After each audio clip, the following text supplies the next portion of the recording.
ya. Bismillahirrahmanirrahim. Assalamualaikum warahmatullahi wabarakatuh. Selamat malam teman-teman semua. Alhamdulillah. Rencana webinar ngobrol santai sih sebenarnya, ngobras bisa terlaksana. Waalaikumsalam warahmatullahi wabarakatuh. Bisa terlaksana. Nanti pada malam ini akan ada 2 guest speaker, yaitu Dr. Afan dan Dr. Siani. Nah, sebelumnya ada pembukaan dulu ya, sebelum mulai ke acara inti. Nah, ini ada pesan sponsor ini, ada titipan pesan sponsor saya.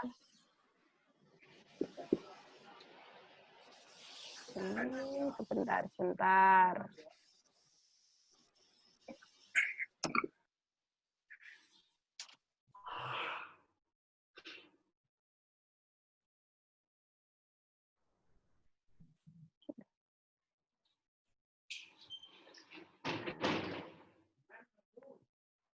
Ini pesan sponsornya dari Ibu Bendahara. Jadi acara ini disponsori oleh Uang Kas FK95 ya. Dari mulai kita, oleh kita dan untuk kita. Mestinya dilengkapi juga dengan daftar siapa yang belum bayar iuran. Tidak. Jadi kita cuma mengingatkan saja karena memang sifatnya iuran tahunan ini sukarela. Soalnya aku juga lupa udah bayar atau belum. Ya, itu bisa bayar lagi lah. Bayar lagi lah. Enggak apa-apa, bayar saja terus nanti kan tercatat Bu Bendara itu rajin kok. Ada yang sampai 2022 juga ada sepertinya. Jadi Japri yang gorong bayar. Sopo. Kan RSI Jemur klaimnya lancar, ya. Jadi per tahun direncanakan seperti kesepakatan awal itu 500.000 dan memang sukarela, dan kita sudah menyediakan 2 rekening yaitu Mandiri dan BCA. Alhamdulillah sejak tahun 2014 nih nggak salah ya kita mulai iuran ini, dan alhamdulillah manfaatnya juga sudah lumayan banyak. Ibu Bendara tahu, jadi ada untuk acara bersama FK95 misalnya, untuk reuni, kemudian juga untuk kegiatan apapun ya yang untuk kita bersama, uang duka cita. Jadi kalau ada salah satu teman kita atau keluarga dekatnya, banyak keluarga intinya yang berduka, kita juga ikut. Kemudian juga donasi bakti sosial. Kita sudah hampir sering, bahkan ID Surabaya itu sudah lumayan hafal dengan angkatan kita 95. Jadi relatif seperti bersaing antara angkatan yang kelihatan sering mendonasi, ikut aktif dalam baksos itu adalah angkatan 91 dan 95 ini salah satunya. Alhamdulillah saya punya teman-teman yang semangat berbaginya cukup hebat. Nah, usul dong itu dilengkapi dengan nomor rekeningnya juga di iklan ini. Iya, sungkan saya. Nanti saya lengkapi. Di tengah-tengah akan ada iklan ya. Itu di profil grup WA ada. Ada. Nanti entar lagi lah muncul. Jangan pura-pura nggak tahu ya. Sudah lupa tuh. Iya, dan salah satunya sponsor utama, memang bukan sponsor utama, sponsor tunggal acara ini ber-SKP ID 5 SKP loh. Insya Allah. 5 SKP insya Allah. Kemarin saya ngurus SKP ID 5 itu kenanya 2,5 juta. Lumayan ya. Ini kalau webinar diskon 50%, Den. Iya. Enggak bodoh. Jadi memang ada ininya ya, benar yang dikatakan Dr. Dani, sekitar 2,5 juta. Jadi memang kalau misalnya kasnya masih terus banyak ya insya Allah kita bisa mengadakan ini dengan gratis terus untuk anggota kita gitu. Jadi harapannya yang setahun dapat berapa, harusan 50 SKP. Wah, gak iso koyo. Oh bisa, 10 kali webinar 50 SKP kan? Bisa ya Bu Bendara? Bu Bendara mana? Hilang. Siap. Berapa? 10 webinar. Kecil. Kecil. Lancar ya. Ya, nek iurannya lancar. Lancar, mari ini lancar insya Oh Allah. iya, amin amin. Amin. Amin. Oke. Nah, ini adalah rundown-nya. Jadi memang nanti yang pertama presentasi adalah ngobrol santai ya. Itu adalah Dr. Afan dengan gambaran klinis COVID-19-nya. Kemudian diskusi. Dilanjutkan Dr. Siani dengan gambaran radiologis. Nah, untuk mendapatkan e-sertifikatnya enggak hari ini ya, karena masih pengurusan. Karena memang kemarin dadak ternyata bisa, alhamdulillah sekali dimudahkan oleh ID, cuman memang baru ada mungkin sekitar 1 mingguan. Jadi nanti akan e-sertifikat akan kita bagi setelah SKP turun dari ID. Nah, itu mohon isi post test yang linknya akan dibagikan di akhir acara. Nanti saya bagi di chatnya Zoom ya, bukan di chatnya WA. Oke? Ono postase barang sih. Wes Pak, post testnya santai, post testnya ngobras kok. Ya, sekarang nah sedikit ya, bagaimanapun kan ini pembicara ya, jadi harus ada kurikulum vitae-nya. Nah ini, jadi ini adalah Dr. Afan Fathur Ahmad, spesialis paru, Sidoarjo, 28 Desember 1976. Tolong dimasukkan Google Kalender ya itu, 28 Desember. Di Facebook ada ini. Alamat Mulyasari, kemudian pendidikan, Fakultas Kedokteran Universitas Airlangga lulus 2001, spesialis paru lulus 2007, pekerjaan di SMF Paru, RSU Haji, dan saat ini beliau sedang menjabat sebagai Ketua Satgas COVID RSU Haji Surabaya. Benar begitu Pak Afan? Mantap. Oke. Jadi sampai di sini bisa dilanjutkan dengan Pak Afan. Oke, sebentar. Iya. Iya.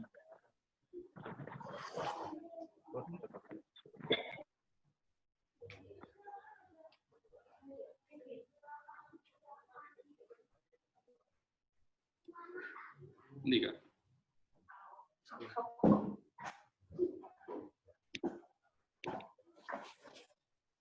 Loh kok balik mana? Bentar. Daron? Kok balik mana Daron? Mana Kak? Daron? Enggak balik kok, kelihatan Yusron.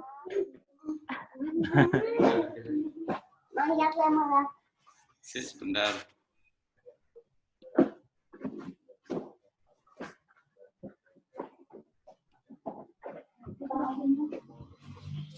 Gap ini, nggak pernah pakai laptopnya.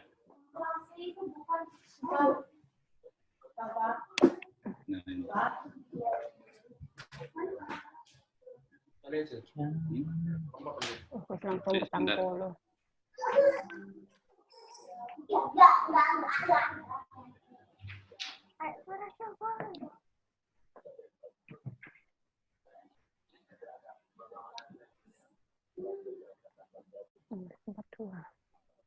Udah jelas Yusron. Ya. Sip, jelas. Assalamualaikum warahmatullahi wabarakatuh. Selamat malam teman-teman. Waalaikumsalam. Sebelumnya mohon yang tidak presentasi di mute semua ya. Oke.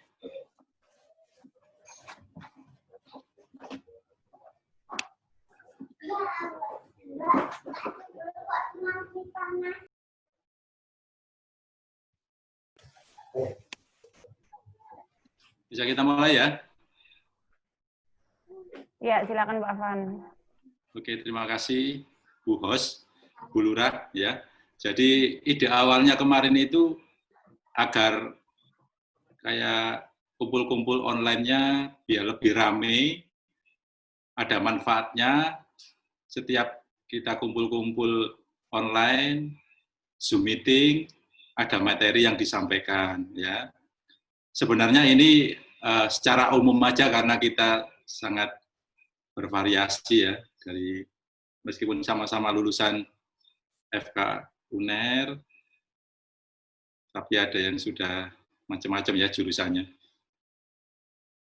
bahkan sudah tidak di bidang kedokteran juga sudah ada ya.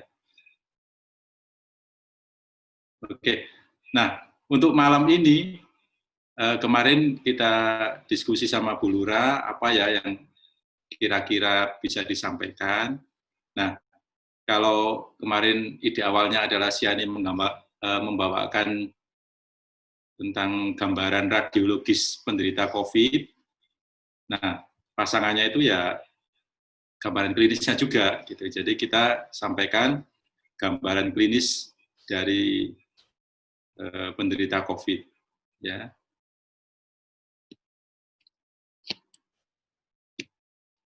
Nah, sebelum kita sampai pada gambaran klinis, ada baiknya kita ingat kembali apa itu virus corona ya, merupakan virus RNA beta corona berkapsul dan punya protein S atau spike protein yang sangat penting buat virus ini ya, yaitu tonjolan-tonjolan yang akan menempel di sel reseptor dari host ya, atau disebut protein S ya. Nah, virus corona ini sebenarnya menjangkit ke manusia bukan pertama kali ini. Tahun 2002 kita tahu ada SARS oleh virus SARS-CoV. Dalam waktu 6 bulan ada 8.000-an kasus. Di Cina juga dengan mortalitas kurang lebih 10-14% yang meninggal ya. Kemudian tahun 2012 ada MERS di Timur Tengah, yaitu virusnya MERS-CoV. Dalam waktu 3 tahun menjangkiti 1.000-an kasus dengan mortalitas lebih tinggi dari SARS, yaitu sekitar 40%.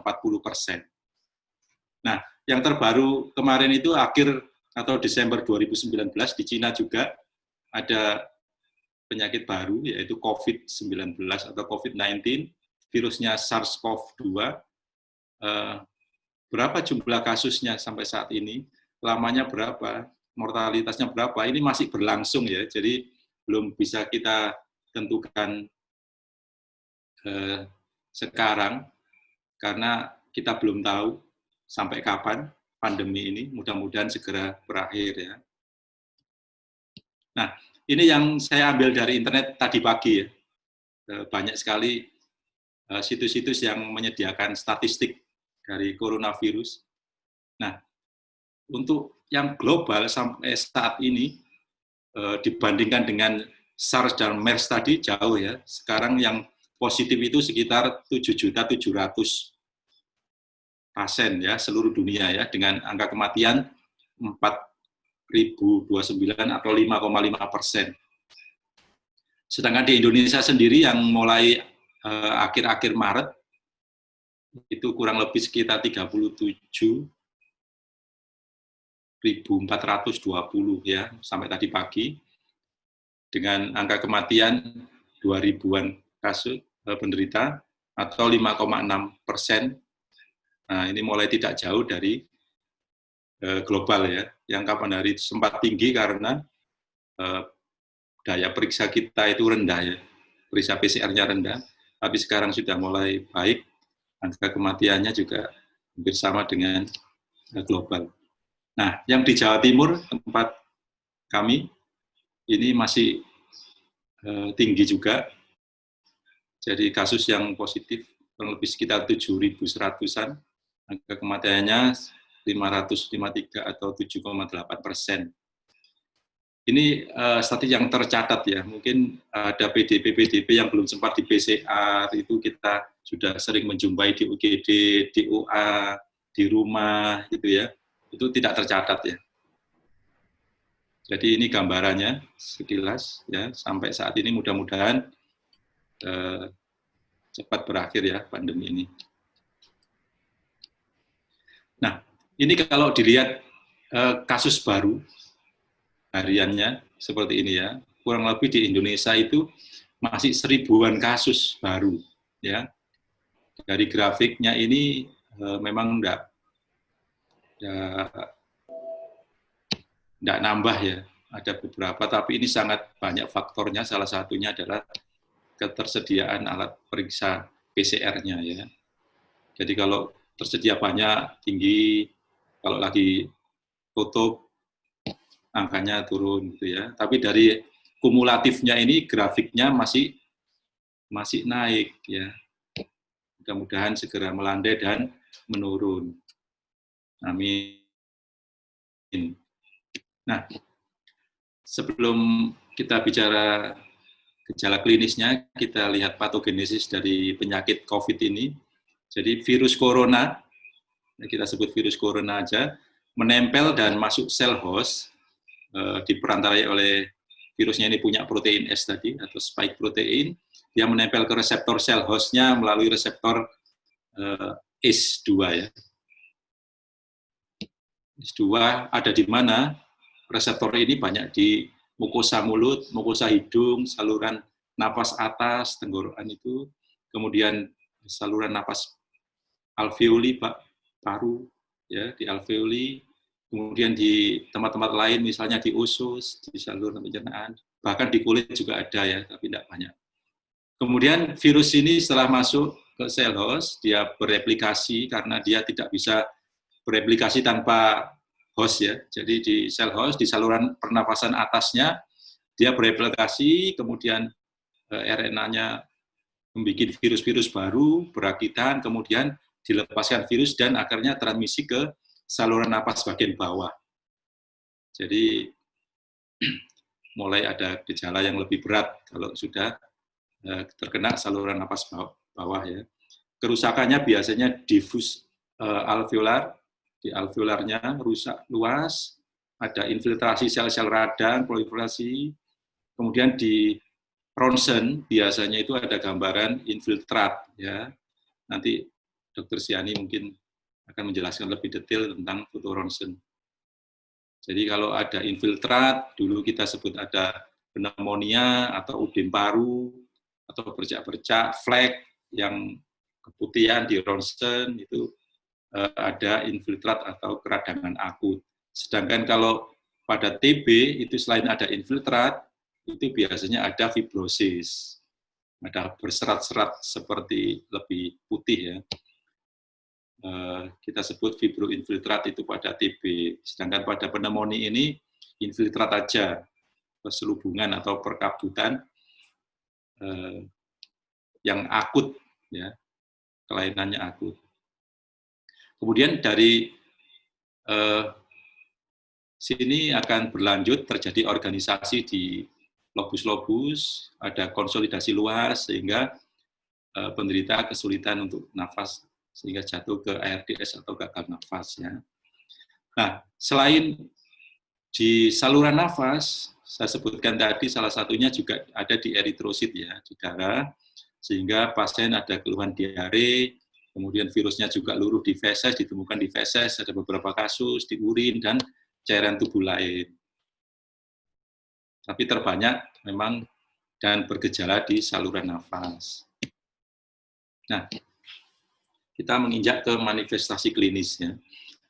Manifestasi klinis pada kasus COVID ini sangat bervariasi ya, mulai tanpa gejala atau OTG, ringan, sedang, berat, bahkan ada yang gagal nafas ya, ARDS gagal nafas. Sangat bervariasi. Secara umum biasanya ada demam lebih dari 38 derajat Celcius, kemudian ada batuk. Nah, batuknya ini batuk kering dan akut ya. Jadi bukan batuk yang lama, yang berbulan-bulan. Nah, saat anamnesis didapatkan batuk akibat tenggorokan ya, sakit tenggorokan, batuk, hitungannya mungkin 7 hari atau 3 hari gitu ya, mulai batuk-batuk, batuknya kering, sulit keluar dahak, dan yang datang ke rumah sakit itu batuknya itu ngekel atau berat ya, batuknya berat, biasanya kita kasih antitusif itu masih batuk ya. Kita kalau yang batuk berat itu kasih antitusif kodein ya adanya biasanya di rumah sakit ya. Kemudian pasien juga mengeluh sesak ya. Ini gejala utamanya, ada demam, batuk, sesak, ini gejala nafas yang utama pada pasien COVID. Kemudian secara umum ada kelelahan, nyeri-nyeri otot, diare, kemudian yang lebih berat ada ARDS ya. Nanti kita jelaskan ARDS ini berarti kita lihat dari BGA atau blood gas-nya, foto ronsennya. Kemudian ada shock septic, ada asidosis metabolik, BGA-nya. Kemudian beberapa kasus ada dilaporkan perdarahan karena trombositopenia dan gangguan koagulasi darah. Oke. Nah, biar gampang, ini berdasarkan pneumonia dari PDPI, Perhimpunan Dokter Paru, kita bagi ya, klasifikasi klinis dari COVID ini ada yang tidak berkomplikasi, pneumonia ringan, pneumonia berat, ARDS, sepsis, dan subsektif. Jadi, secara teori memang paling banyak penderita COVID ini tidak berkomplikasi ya. Dikatakan ada yang 80%, tapi kan angkanya kita nggak tahu ya, karena memang orangnya nggak melapor kalau nggak ada gejala. Jadi di Cina datanya itu sekitar 80% yang tidak berkomplikasi atau disebut OTG ya. Biasanya hanya batuk-batuk ringan atau radang tenggorokan atau demam sebentar 2 hari, sudah reda, nggak ada keluhan apa-apa lagi sudah. Tapi di dalam tubuhnya masih terjangkit virus ya. SARS-CoV-2. Nah, untuk yang tidak berkomplikasi ini, di rumah sakit kami, kalau datang, ini kita saring ya. Jadi, saya cerita juga apa yang kita lakukan di rumah sakit haji. Yang dulu pintu rumah sakit itu banyak puluhan, itu sejak adanya kasus COVID ini, kita batasi pintu masuknya menjadi 2 atau 1 ya. 1 pintu utama itu, yang lain ditutup semua, termasuk semua pegawai, dokter-dokter, dari parkiran lantai 5, lantai 4, ya tetap masuknya lantai 1. Bisa sembarangan seperti dulu. Kemudian untuk pasien, semua yang ada gejala respirasi, ya, ada batuk, radang tenggorokan, sesak, kemudian apalagi ada panas, kita screening dari depan, itu kita arahkan ke 1 pintu ya. Di UGD kita bikin ruangan khusus periksa infeksi ya, atau kita sebut RKI. Jadi di UGD itu ada ruang khusus infeksi untuk semua pasien-pasien atau pegawai rumah sakit yang ada keluhan. Ada keluhan respirasi dan demam. Dulu itu ada kita tanyai riwayat bepergian ya dari daerah terjangkit ya atau negara terjangkit, tapi semenjak Surabaya sudah jadi daerah terjangkit juga, daerah merah bahkan, itu semua penderita atau pegawai yang ada keluhan pernafasan, ada demam, kita arahkan 1 pintu di RKI ya.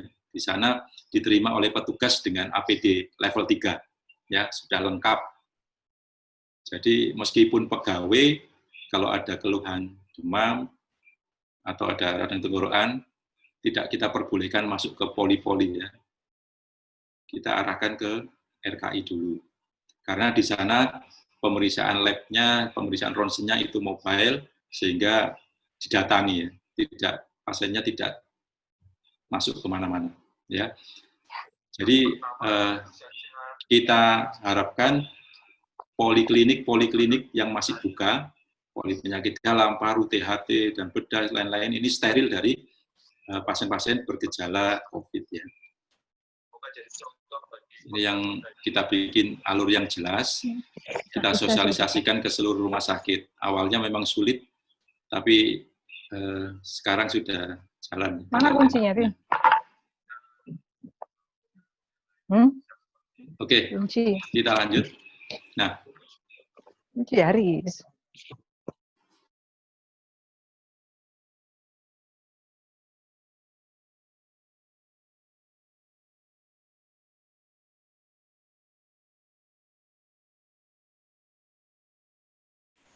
Van, tolong di-unmute. Oke. Gejalanya demam, batuk, pilek, nyeri tenggorokan, kongesti hidung buntu ya. Kemudian lemas, capek-capek, ya, nyeri kepala, nyeri otot. Tidak ada tanda-tanda pneumonia berat.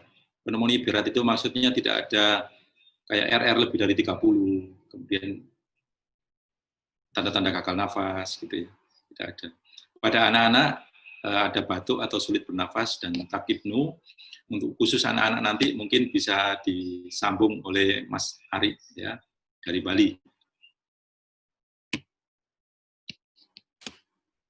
Nah, pada pemeriksaan fisiknya untuk pneumonia ringan ini atau pneumonia COVID-19 ringan ini kesadarannya masih konfosmentis, tanda vitalnya masih normal semua atau nadis normal atau sedikit meningkat, respiratory rate-nya normal atau sedikit meningkat.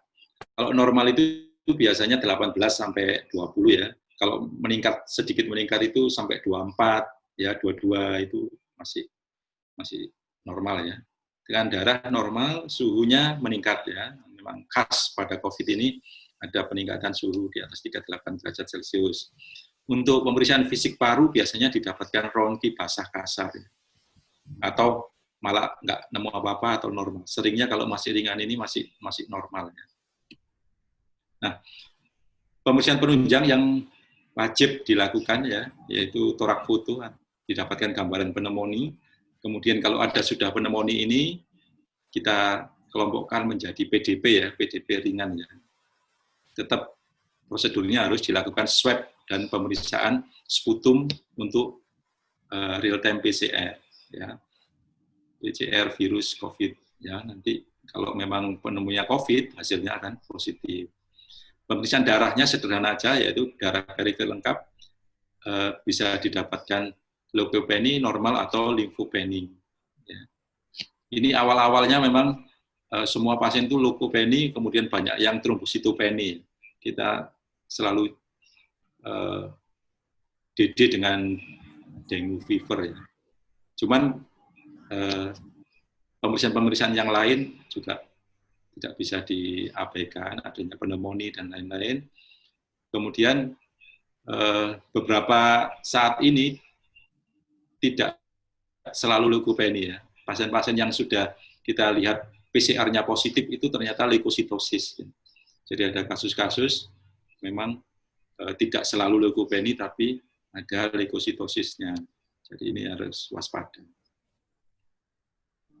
Nah, kalau pneumonia COVID-19 berat, itu demam atau curiga infeksi saluran nafas, kemudian ditambah RR-nya lebih dari 30 kali per menit, ada distres nafas, orangnya sesak berat ya, distres nafas, tidak nyaman, saturasi oksigennya, perifernya kurang dari 90% tanpa oksigen. Tanpa pemberian oksigen, saturasinya kurang dari 90%.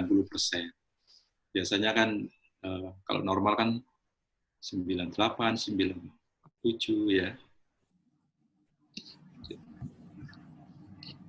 Pada anak-anak biasanya didapatkan batuk atau susah bernafas ya.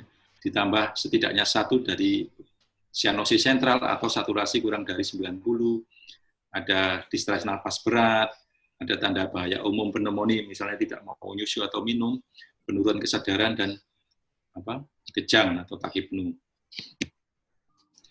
Pemeriksaan fisiknya bisa komposmentis atau sadar baik masihan, tapi ada juga pasien-pasien yang sudah ada penurunan kesadaran. Ya.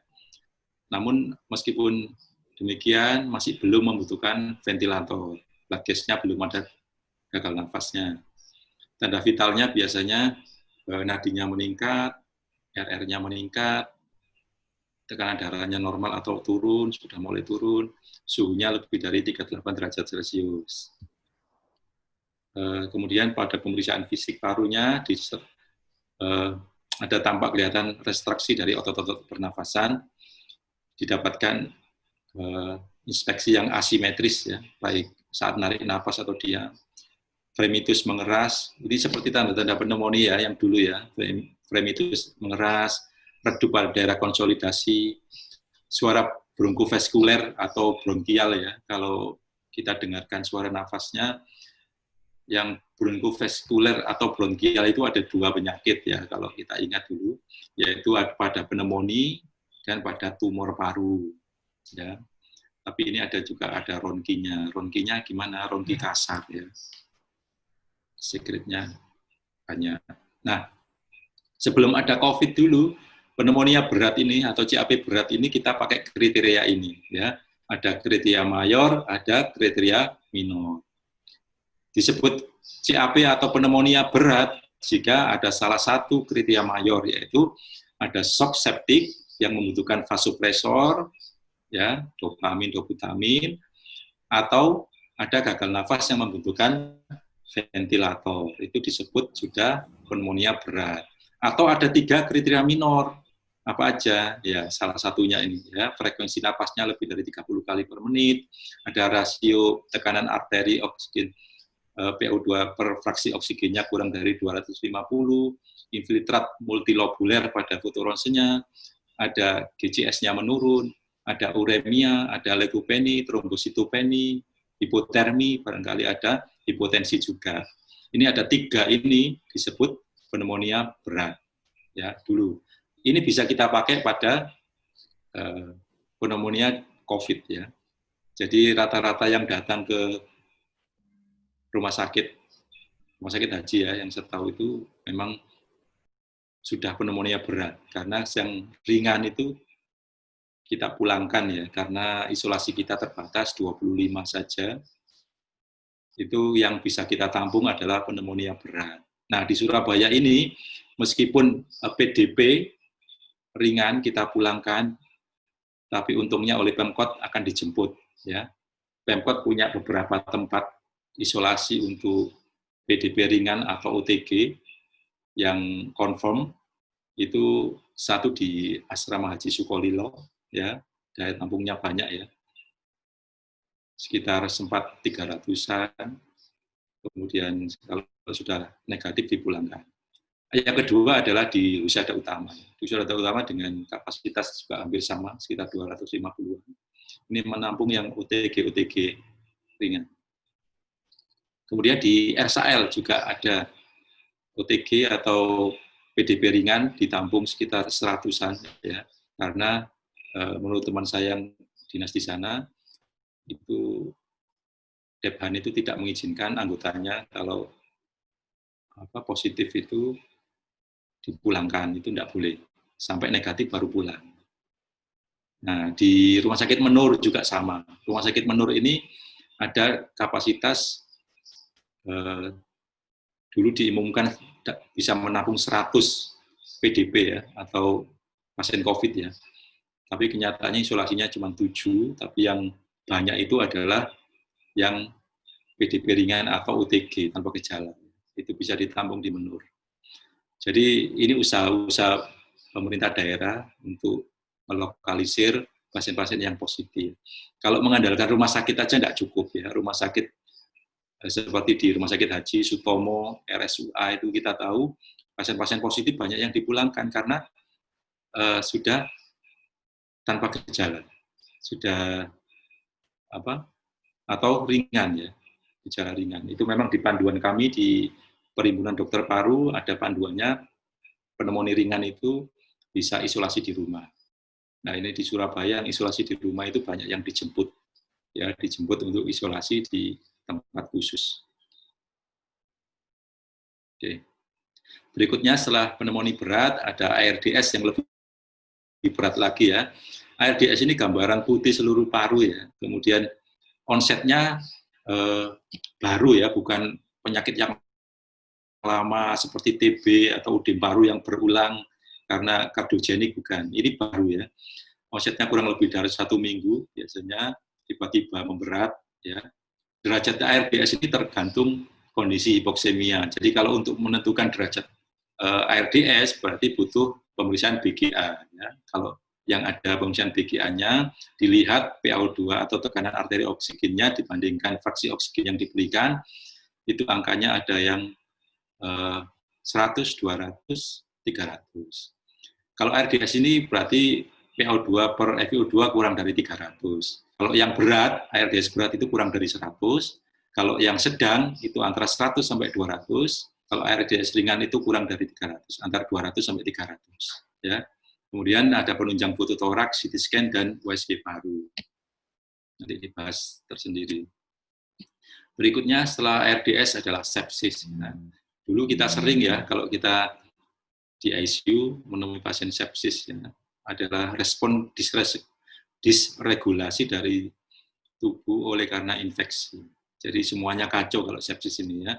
Ada tanda-tanda disfungsi organ, ya. Ada perubahan status mental, RR-nya naik, saturasi oksigen turun, produksi urin turun, nadinya naik, nadinya itu lemah, akral dingin, tekanan darah rendah. Pada pemeriksaan lab didapatkan koagulopati, trombositopeni, asidosis, tinggi laktat, dan hiperbilirubinemia.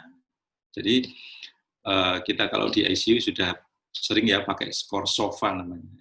Teman-teman anestesi atau penyakit dalam sering skornya 0 sampai 24, ada 6 sistem organ yang dinilai, yaitu respirasi misalnya RR-nya, saturasinya, koagulopati misalnya trombositopeninya, trombositnya dicek, livernya ya, kardiovaskuler, nadinya, tensinya, sistem saraf pusat bisa dicek GCS-nya, ginjalnya, produksi urin, ureumnya dicek ya. Kalau skornya lebih dari 2 poin itu disebut sepsis ya. Oke. Pada pasien-pasien COVID ini juga banyak yang datang sudah sepsis. Kalau sebelumnya sudah periksa ke rumah sakit bahwa hasil-hasil jelas, ada pemeriksaan rapid atau swab itu gampang. Tapi kebanyakan datang ke UGD, teman-teman jaga UGD itu melaporkan kondisinya sudah kesadarannya menurun, kondisi sepsis, di foto ada pneumonia bilateral yang sering di UGD di kejadian saat ini. Nah, ini yang lebih berat lagi, tahapnya dari sepsis menjadi shock septic. Ya. Ada hipotensi persisten, ya, digerojok cairan, masih tidak mempan, butuh vasopresor, ya, agar MAP, mean arterial pressure-nya lebih dari 65, dan serum laktatnya lebih dari 2. Jadi, ini yang bisa saya sampaikan, ada beberapa kondisi COVID, alhamdulillah, katanya teori 80% tanpa gejala atau baik ya. Tapi yang kami terima di UGD itu hampir 100% ya. Atau 80%-nya malah jelek-jelek ya. Apalagi yang di Sutomo ya. Otomatis mulai awal dulu memang nerimanya hanya yang jelek-jelek. Jadi sampai Mei kemarin, ya sampai Mei itu kita sudah merawat kurang lebih 103 pasien PDP dan ada sebagian yang confirm, 39 confirm. Itu kalau di rumah sakit kami, angka kematiannya tinggi, karena yang diterima ya itu tadi. Yang sudah ARDS, sepsis, shock septic, DOA gitu ya. Itu sampai 44% ya mortalitasnya. Jadi kita sangat prihatin, pasien-pasien yang kita rawat itu juga sangat cepat memburuk ya. Mudah-mudahan segera ditemukan obat baru, vaksin segera dirilis agar pandemi ini segera berakhir. Mungkin itu yang bisa saya sampaikan. Terserah Bu Moderator, apakah dilanjut diskusi atau langsung pembicara kedua. Terima kasih. Terima kasih. Ini sebenarnya sudah ada pertanyaan sih. Atau mungkin dari teman-teman mau bertanya langsung. Silahkan. Yang tanya dapat apa? Dapat ini aja. Di chat sudah ada pertanyaan, dijawab dulu aja, Bu. Iya, di chat chat. itu.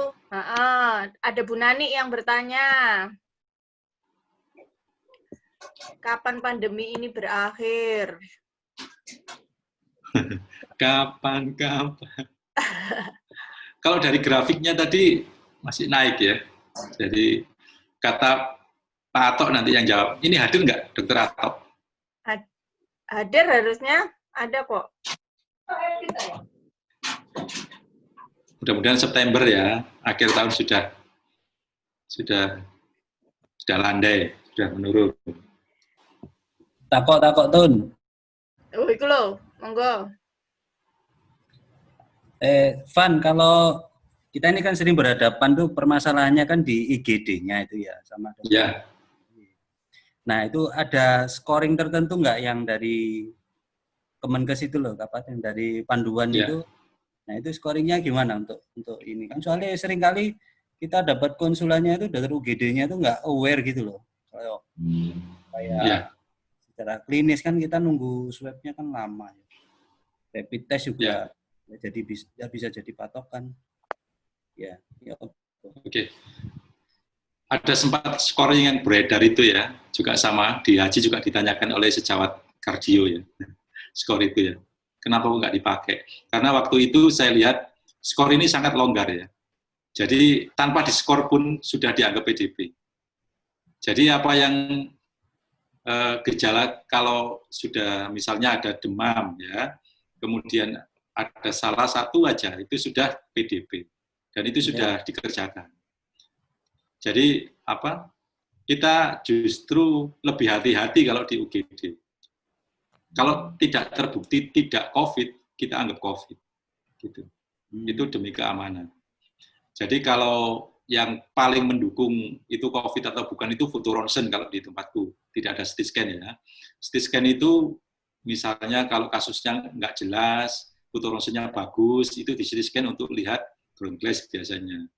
Tapi kalau sudah jelas pneumonia bilateral, itu biasanya kita anggap PDP. Ya. Sudah ada pintu tersendiri, jadi sebelum ke UGD itu ada bukan triase, tapi ada ruang khusus pemeriksaan infeksi. Jadi kalau ada pasien-pasien sudah masuk dengan gejala pernafasan, itu di RKI sudah screening, ronsennya yang datang. Jadi torak fotonya yang datang, pemeriksaan rapid dilakukan, kemudian dianamnesis. Kalau memang ini langsung dikonsulkan ke Pinire ya, tim dokter paru ya. Jadi diputuskan ini PDP atau bukan. Untuk sekarang ini sampai saat ini alhamdulillah ya masih berjalan seperti itu. Kita tidak pakai skor, tapi ada skor itu bisa dipakai, tapi itu apa? Sama aja tidak dipakai. Pasti nanti hasilnya kalau ada gejala panas itu sudah PDP. Dengan skor itu. Soalnya seringkali kan kalau di daerah itu kan dokter GD-nya itu kan lulusannya macam-macam gitu loh. Jadi kalau nggak ada skor itu seringkali mereka nggak standar. Ya. Gitu. Kalau aku cerita di ini ya, di rumah sakit haji ya, aku tahunya kan di rumah sakit haji ya. Itu aku ambil alih semua. Jadi aku mau repot. Jadi semua pasien yang mau MRS itu dikonsulkan ke aku. Aku lihat DL-nya, aku lihat keluhannya pernafasan apa enggak, aku lihat foto ronsennya. Itu semua. Jadi apa? Ada 4 dokter paru, kita gilir jaga, tapi setiap kasus yang, kan ada yang jelas, ada yang abu-abu. Yang abu-abu itu selalu didiskusikan di grup Pinire. Jadi kita mau repot. Semua awal-awal dulu memang ketat operasi itu harus yang emergensi ya. Tapi saya mikir gini, teman-teman bedah kan butuh operasi, rumah sakit juga butuh pemasukan. Akhirnya dibikinkan ruang OK tekanan negatif ya, agar tetap jalan.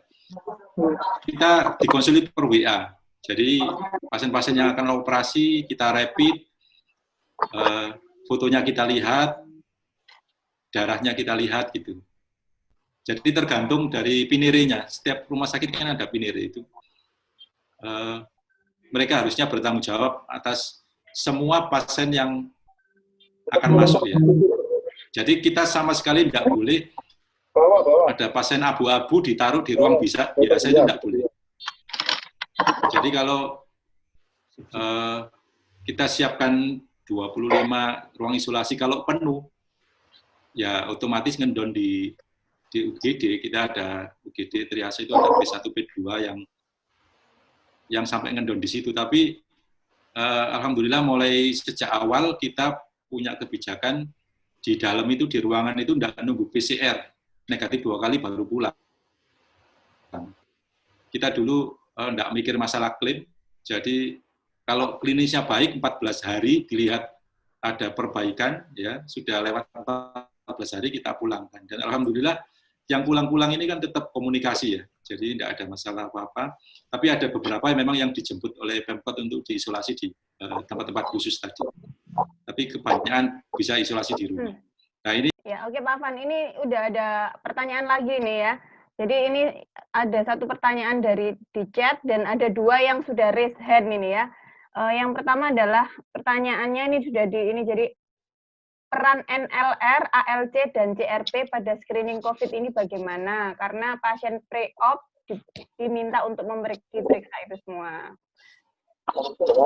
Kemudian berikutnya nanti ada Gus Dur ya, yang mau bertanya, dan Erna. Ya, monggo dijawab dulu yang ini dari chat.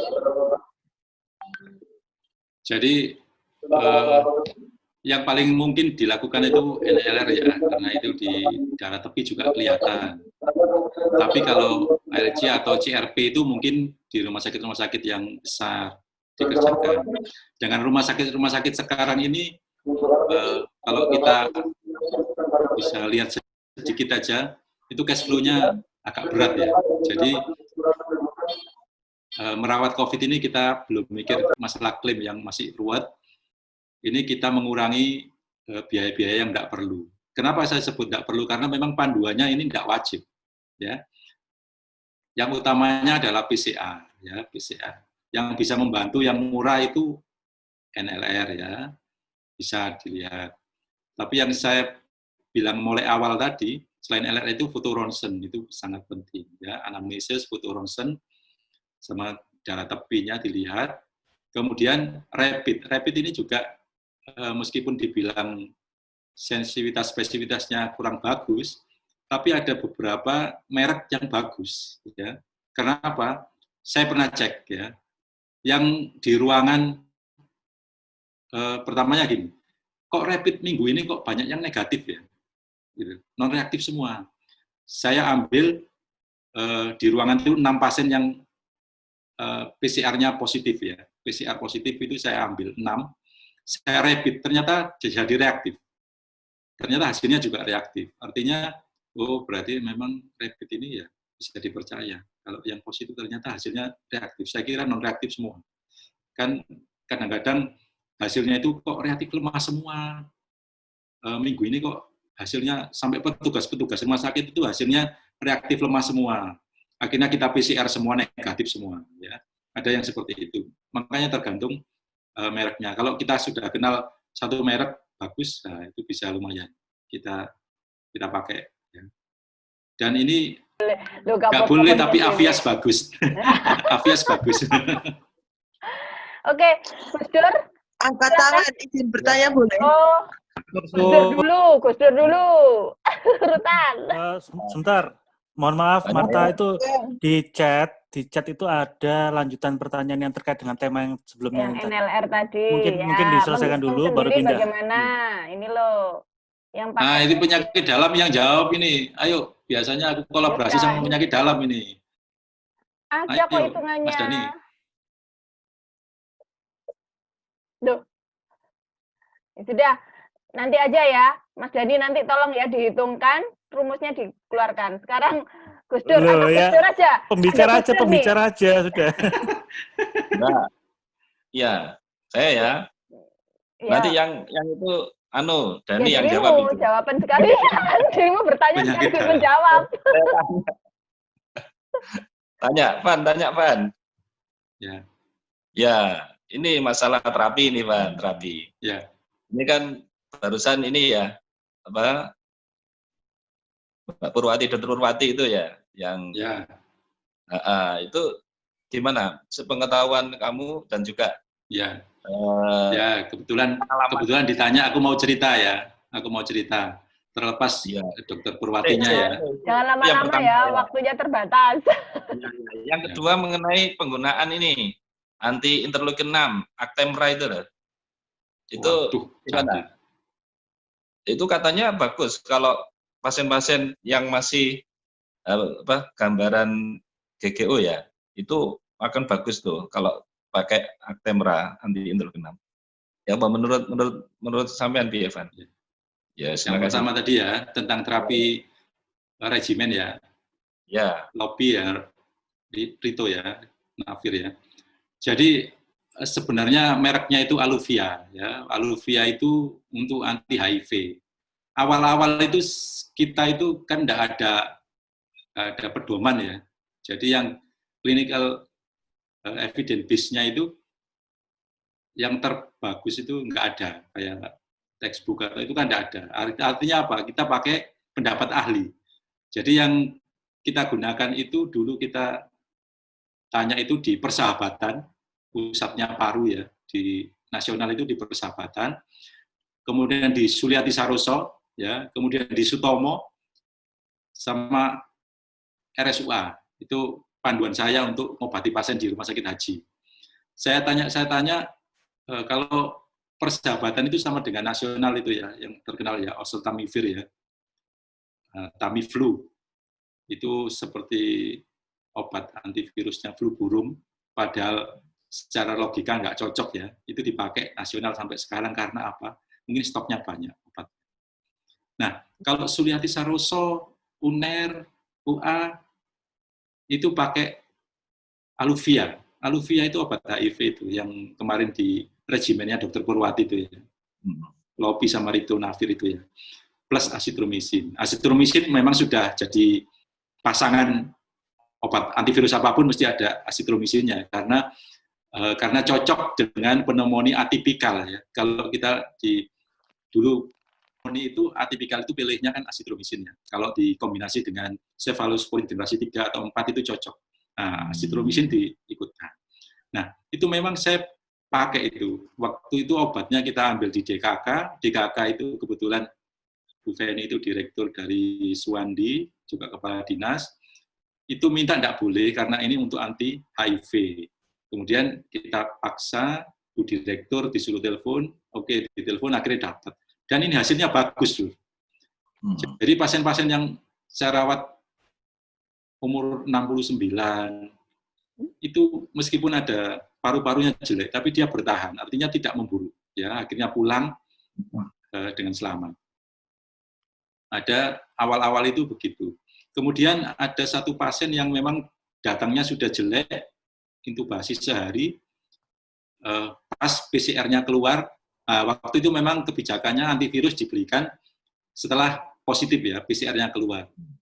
Itu telat itu yang meninggal itu, sempat meninggal. Tapi pasien-pasien yang positif dan parunya tidak terlalu jelek, itu tidak memburuk, pakai Aluvia. Kemudian ada edaran dari Kemenkes ya, obatnya ini dilarang ya, obat Aluvia ini digunakan untuk COVID ini dilarang ya.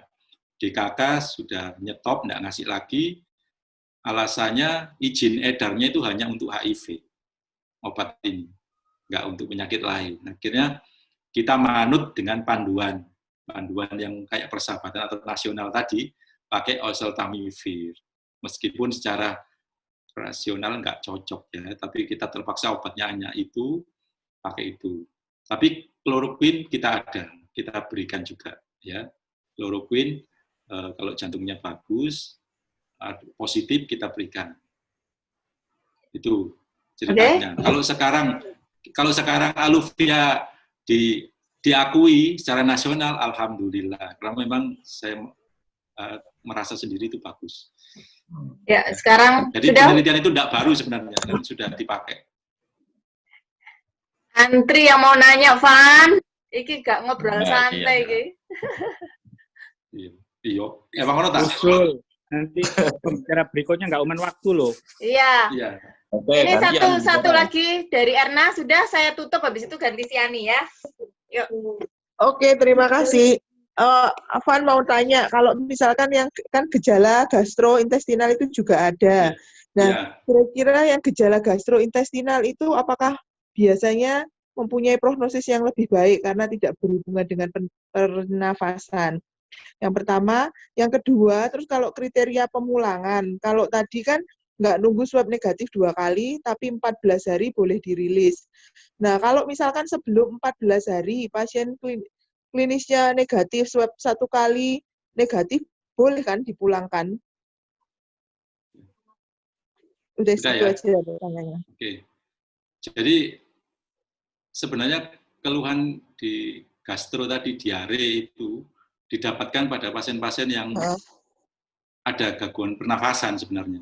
Kejaringnya itu pada pasien-pasien gangguan pernafasan. Cuman diperiksa diare, terus fesesnya yang dilaporkan itu, di jurnal itu, ditemukan virus juga itu. Akhirnya diketahui reseptornya ternyata memang ada di usus halus, usus besar itu ada reseptor ACE2 itu.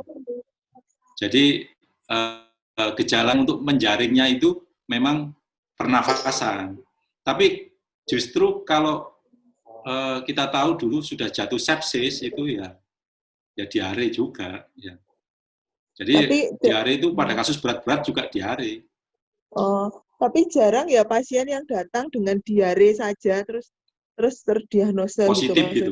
Iya, positif gitu. Justru biasanya ada pneumonia yang ragu-ragu atau panas, ragu-ragu yang meriang-meriang, itu sedang ngeluh diare, itu biasanya kita juga curiga. Curiga kita tes COVID-nya, enggak melepas di ruangan biasa maksudnya. Tapi biasanya ada keluhan pernafasannya. Oke. Belum ada yang murni keluhan GI tract terus dites positif itu kita belum pernah. Kemudian yang berikutnya, oh ya pulang ya. Pulang ini sudah disepakati secara oral oleh ID dan BPJS juga, memang tidak menunggu PCR negatif 2 kali seperti awal-awal dulu. Ya, justru yang dilihat kemarin itu BPJS itu untuk syarat klaim ya pulang itu ya, itu adalah foto ronsen, ada stabil atau perbaikan. Ya.